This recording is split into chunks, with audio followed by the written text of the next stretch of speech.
তুমি কে আমি কে, তুমি নেই আমি নেই।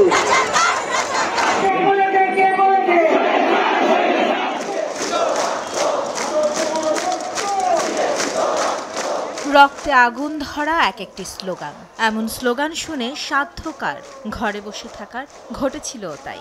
ঘরে থাকেনি বাঙালি, এক প্রজন্মের ডাকে নেমে আসে কয়েক প্রজন্ম।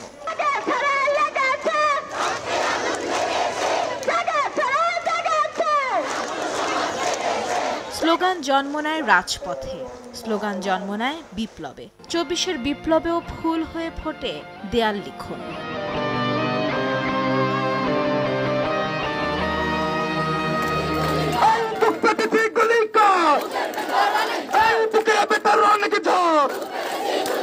এই একটি স্লোগান যেন এক আবু সাইদকে হাজির করে না, শুধু জানিয়ে দেয় এখনো অবিচল কোটি আবু সাইদ।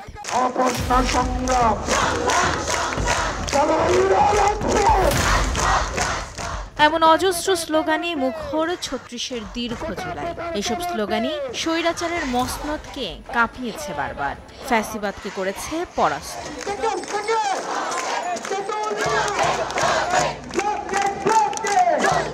শুধু তাই নয়, অবরোধ, হরতাল আর সমাবেশে পরিচিত বাঙালি জাতিকে ভিন্ন কিছু শব্দ আর বাক্যের সমন্বয়ে গঠিত বৈচিত্র্যময় কর্মসূচির সঙ্গেও পরিচয় করিয়েছে জেনজি প্রজন্ম, যা ২৪-এর কোটা সংস্কার আন্দোলনকে পরিণত করেছে গণ অভ্যুত্থানে।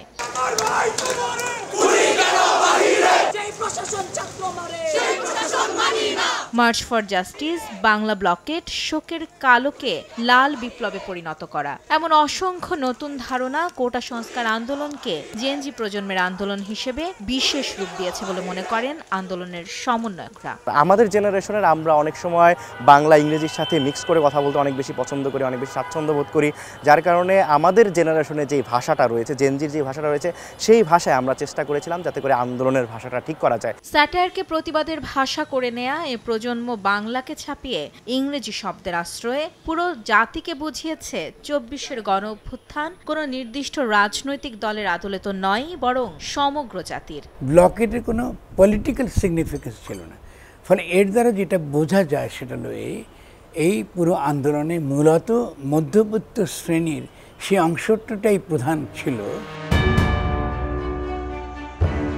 আন্দোলনের প্রেক্ষাপট অনুযায়ী বদলে যায় স্লোগানে ব্যবহৃত শব্দ, বাক্য। কখনো কখনো স্লোগানই হয়ে ওঠে আন্দোলনের রূপ। মাইমুনা হায়দার চৌধুরী, সময় সংবাদ, ঢাকা।